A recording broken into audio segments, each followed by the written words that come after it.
తాకట్టులో ఉన్న బంగారాన్ని విడిపించి ఆ రోజు ఆన్లైన్ రేటుకే మేము కొంటాం. Sharma gold company. నమస్తే, నేను మీ జాహ్నవి. మనతో ఉన్నారు నీటెల కిరణ్మయ్య గారు. మాట్లాడేద్దాం. నమస్తే అమ్మా. నమస్కారం అమ్మ. అమ్మ, మార్గశిర మాసం వచ్చేస్తుంది కదా. కార్తీక మాసం వెళ్ళగానే మార్గశిర మాసం.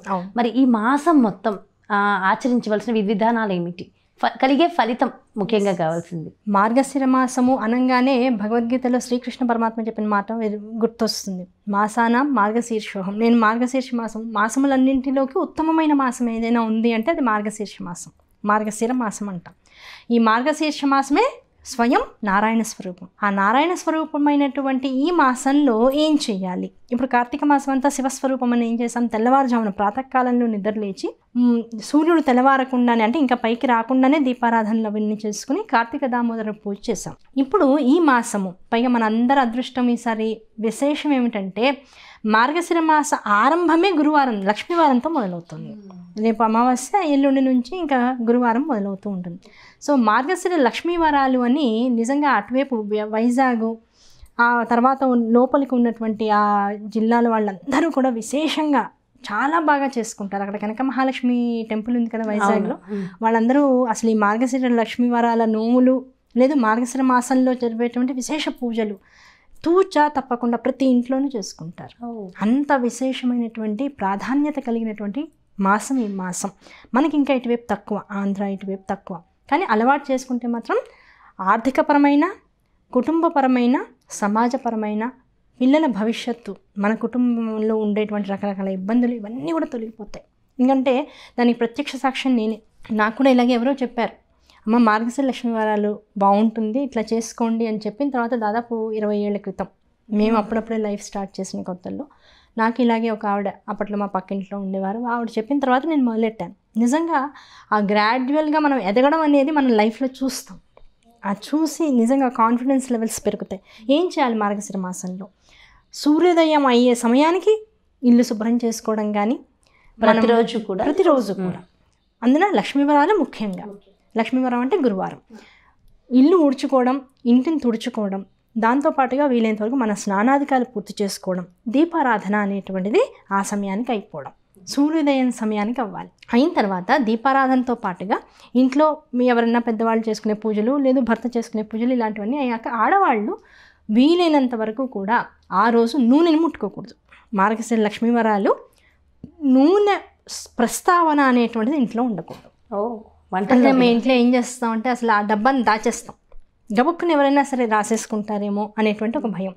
ఆ నూనెని దాచేస్తే చివరికి ఎలా అంటే నోట్లో పోపు గింజలు వేస్తూ శనగపప్పు జీలకర్ర కూడా వేసుకోకూడదు. నోటికి టోటల్గా జిప్ పెట్టేసుకోవాలి. ఎంతవరకు? పూజ అనేటువంటిది ఎలాంటిది? నువ్వు లక్ష్మీ అష్టోత్తరం చదువుకుంటావా, లేదు కనకధార స్తోత్రం చదువుకుంటావా, లక్ష్మీ సహస్రనామం చదువుకుంటావా, నీ ఇష్టం, నీ ఓపిక, నీకు ఏది వచ్చో అది. ఆ కాస్త ఏదైతే పూజ అని చెప్పబడుతుందో అది శ్రీ సూక్తంతో మొత్తం 16 ఉపచారాలు, షోడశోపచార పూజ అని చెప్తారు. లేదు కనీసం పంచోపచార పూజ, విశేషమైనటువంటి శ్లోకాలు చదువుకుంటూ విధి విధానంతో చేసుకునేటువంటి విధానంతో కనుక ఎవరైతే చేసుకుంటారో ఆ క్రతు పూర్తయ్యేదాకా వీలైనంత వరకు నోట్లోకి ఏమీ పంపించకూడదు. ఈ మార్గశిర మాసంలో ఉండేటువంటి ప్రత్యేక నియమాల్లో మొట్టమొదటిది ఏమిటి? సూర్యోదయానికి స్నానం అయిపోవాలి. అది కూడా తలస్నానం చేయాలి.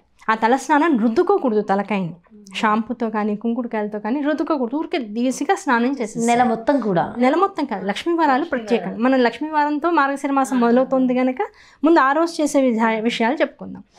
ఆ రోజు ఎట్టి పరిస్థితుల్లో నూనె ముట్టుకోకూడదు, తలకాయ రుద్దుకోకూడదు. అంటే ముందు రోజే రెడీ అయిపోవాలి. మనం తలకాయ రుద్దుకొని స్నానం చేసేసి లక్ష్మీవారం రోజున ఊరికే నీళ్ళతో స్నానం చేసేయాలి. ఆ తర్వాత దీపారాధన పూజ అయ్యేదాకా కనీసం నోట్లో ఏమీ వేసుకోవడానికి అవకాశం లేదు. లేదండి నేను ఉండలేను, నాకు ఇలా బీపీ ఉంది, షుగర్ ఉంది, ఇంకా ఒక గంట ముందు చేసుకో, అంతే తప్ప నోట్లో ఏమీ వేసుకోకుండా లక్ష్మీ పూజను చేసుకుని ఆ లక్ష్మీదేవికి పాయసం, ఆవు పాలతో, ఆవు నేతినే దీపారాధనకు కూడా వాడాలి, గుర్తుపెట్టుకోండి. నూనె వాడడానికి అవకాశం లేదు. నువ్వుల నూనె కానీ కొబ్బరి నూనె కానీ నూనెల జోలికి వెళ్ళకూడదు. వెళ్లకుండా ఆవు నేతితో దీపారాధన చేసుకుని మీరు చేసుకునేటువంటి పూజ చేసుకుంటూ మధ్యలో చక్కగా పాయసం వండేసుకుని అది రెడీ పెట్టేసుకుని బెల్లంతోనూ బియ్యము ఆవు పాలు ఈ మూడింటితో చేసుకునేటువంటి పాయసాన్ని చేసుకుని రెడీ పెట్టేసుకుని పూజ చేసుకున్న తర్వాత దాన్ని నైవేద్యంగా అమ్మవారికి పెట్టి అది వెంటనే మీకు అంత ఓపిక లేదనుకుంటే వెంటనే నోట్లో వేసేసుకోండి. అంతవరకే. ఈ 3 ప్రత్యేక నియమాలు.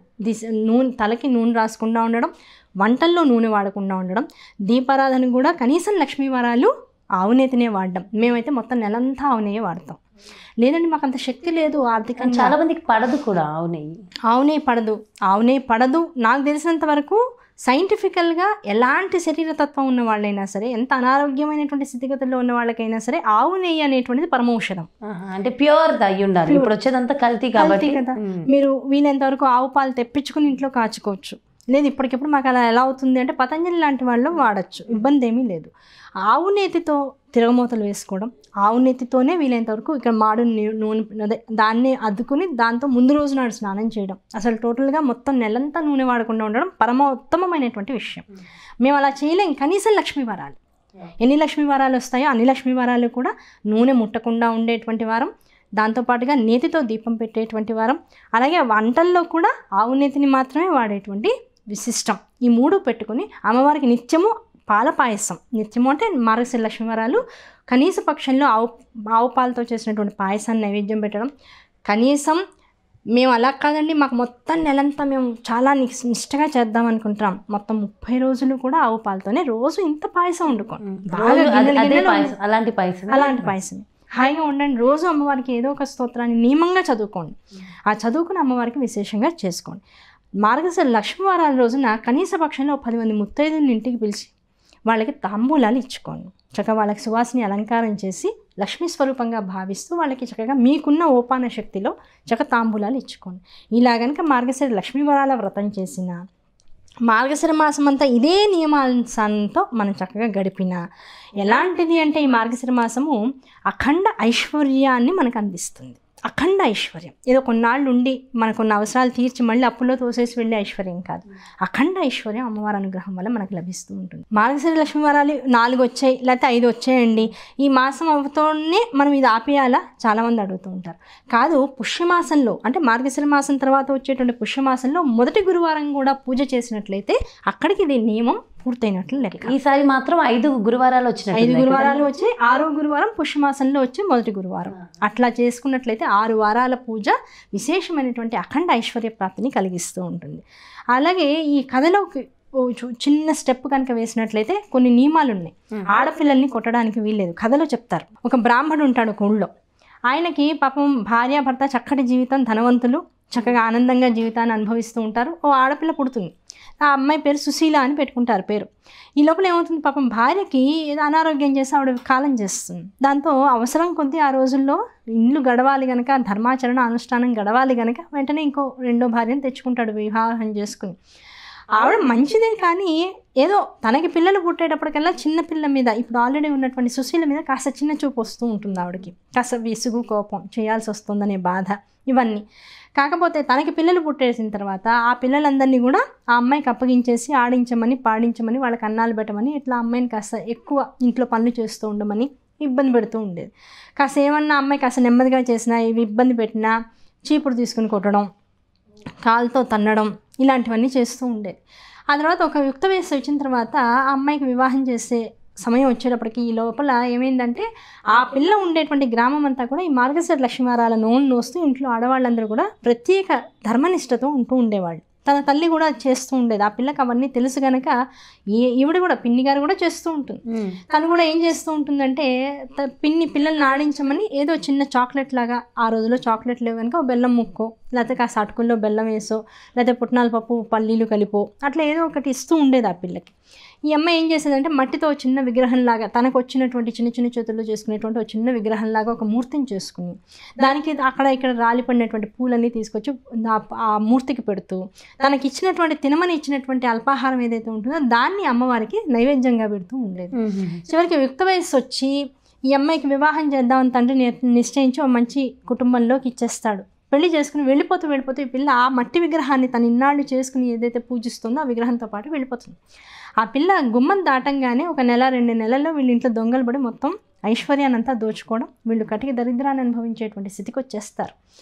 పాపం పిన్ని నాన్నగారు ఇంత కష్టపడుతున్నారే, నా అన్నదమ్ములు ఎంత దారిద్ర్యాన్ని అనుభవిస్తున్నారే అని అంత ధనవంతుల ఇంట్లో ఉన్నా సరే పిల్లకి పాపం చాలా మనసుక్కించగా ఉంటూ ఉండేది. తండ్రికి ఎలాగలా సాయం చేయాలి, అన్నదమ్ముల్ని పైకి తెచ్చుకోవాలనేటువంటి కోరికతో ఒక్కోసారి ఒక్కొక్కళ్ళని ఇంటికి వచ్చినప్పుడల్లా తల్లి పంపిస్తూ ఉండేది, అక్కయ్య దగ్గరికి ఒకసారి వెళ్ళిరండిరా అని చెప్పేసి.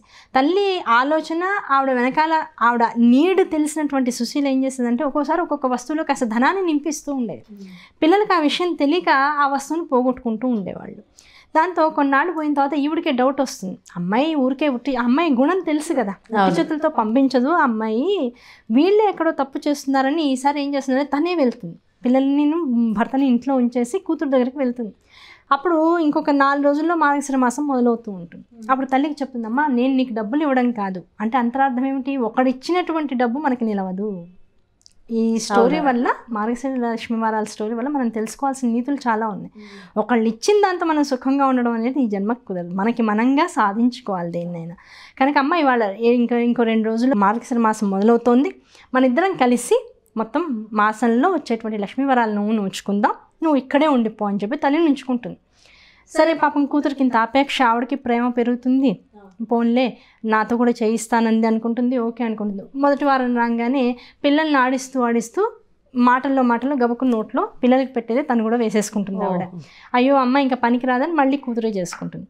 2వ వారం ఇంకో రకం, 3వ వారం ఇంకో రకం, అలా 3 వారాల పాటు ఆవిడ ఏదో ఒకటి నోట్లో వేసేసుకోవడం, లేకపోతే నెత్తికి పిల్లలకి నూనె రాసి నెత్తికి పూసేసుకోవడం, ఇట్లాంటి తప్పులు చేస్తూ ఉంటుంది.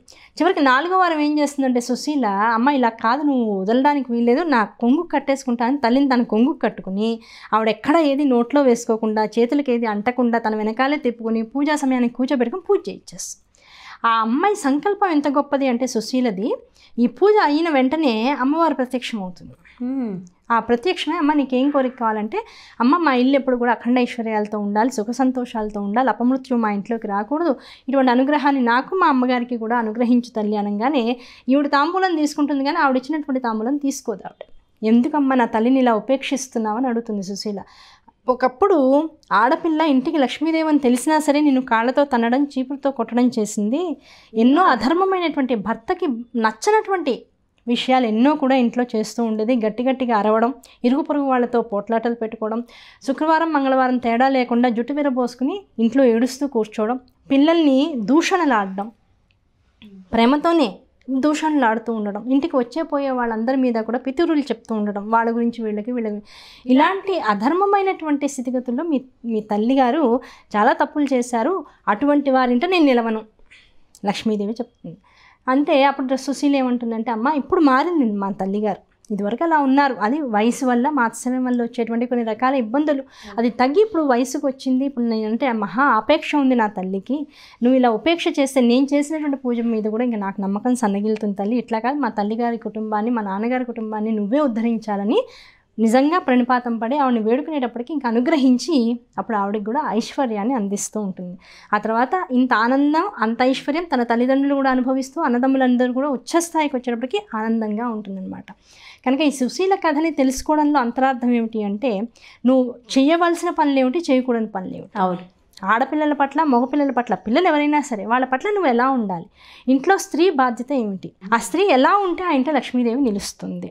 పైగా మనం చూసి మన ఇంటిని చూడాలంటారు, మన ఇంటిని చూసి సమాజాన్ని లెక్కగట్టచ్చు అంటారు. ఆ లెక్కగట్టగలిగినటువంటి సమాజం పెరుగుతున్న కొద్దీ దేశము ఔన్నత్యం పెరుగుతూ ఉంటుందని మన ధర్మం చెబుతూ ఉంటుంది. కనుక స్త్రీయే మొత్తం సకలమైనటువంటి ఐశ్వర్యాలకి పునాది, మూలము.